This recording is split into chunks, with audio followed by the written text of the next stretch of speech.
नमस्कार। कभी सोचा है कि कोई भी नई भाषा सीखने की शुरुआत आखिर होती कहाँ से है? आज हम एक ऐसे ही दिलचस्प मॉड्यूल के अंदर झांकने वाले हैं जो दिखाता है कि कैसे अंग्रेजी की नींव रखी जाती है, एक एक करके।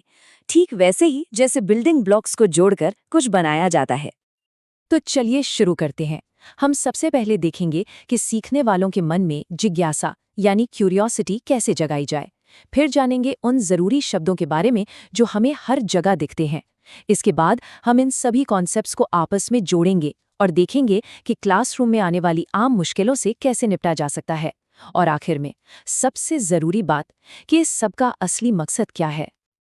देखिए, भाषा सीखने का जो पहला ब्लॉक है ना, वो कोई अक्षर या शब्द नहीं है, बल्कि वो है जिज्ञासा। ये पूरा तरीका इस बात से शुरू होता है कि सीखने वालों को सवाल पूछने के लिए जरूरी टूल्स कैसे दिए जाएं। तो ये मेथड सीखने वालों को सबसे पहले 5 बहुत ही जरूरी शब्द देता है।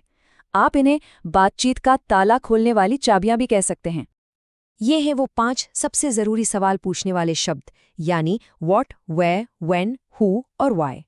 हर शब्द को उसके मतलब और एक उदाहरण के साथ पेश किया जाता है ताकि सीखने वाला इन्हें आसानी से अपनी बातचीत का हिस्सा बना सके।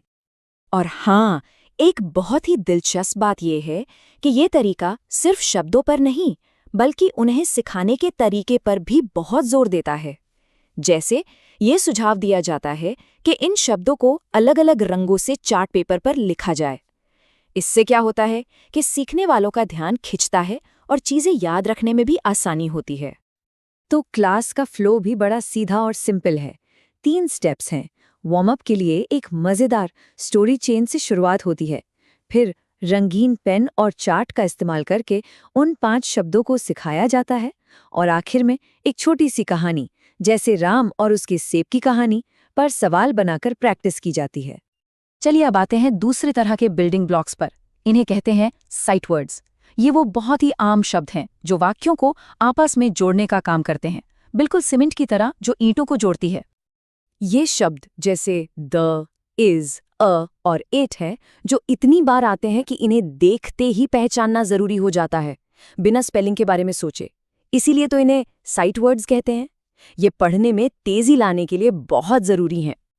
इस मॉड्यूल में एक पूरी लिस्ट दी गई है ऐसे शब्दों की, और इन्हें भी रंगीन वर्ड कार्ड्स पर पेश किया जाता है ताकि ये देखने में अच्छे लगे और आसानी से याद हो जाए। ये एक बेहतरीन उदाहरण है कि ये मॉड्यूल कैसे छोटी छोटी कन्फ्यूजन्स को दूर करता है।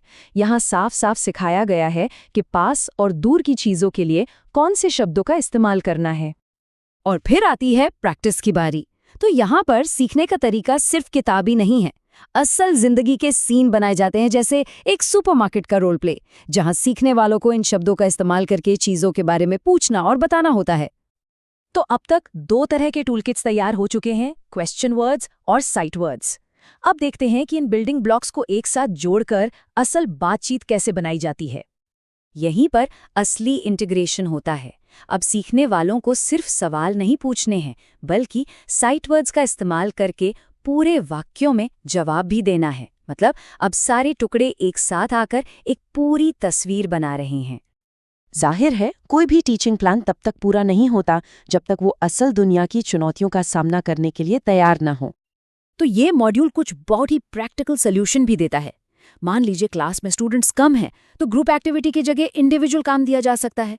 या अगर इंटरनेट खराब है तो चैट बॉक्स का इस्तेमाल हो सकता है। मतलब सीखना रुकना नहीं चाहिए। और अब हम आते हैं सबसे जरूरी हिस्से पर, कि इस पूरे तरीके के पीछे का मकसद क्या है, इसका क्यों क्या है। तो देखिए, इस पूरे अप्रोच का जो मूल सिद्धांत है वो ये है कि फोकस हमेशा अर्थ बनाने पर होना चाहिए।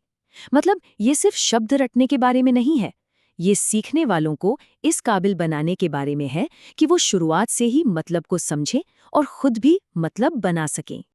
ये तरीका सीखने वालों को सोचने पर भी मजबूर करता है। उनसे ऐसे सवाल पूछे जाते हैं, आपको क्या मुश्किल लगा, या क्या इस एक्टिविटी से समझने में मदद मिली। इस तरह का रिफ्लेक्शन उनकी समझ को और भी गहरा कर देता है। और आखिर में चलिए इस एक सवाल के साथ इसे समाप्त करते हैं, जो इस पूरे प्रोसेस के लक्ष्य को बहुत अच्छे से बताता है। अगर आप सब्जी की दुकान पर होते तो आप दुकानदार से क्या सवाल पूछते? मतलब भाषा के इन बिल्डिंग ब्लॉक्स को असल जिंदगी की बातचीत में बदलना ही तो असली मकसद है।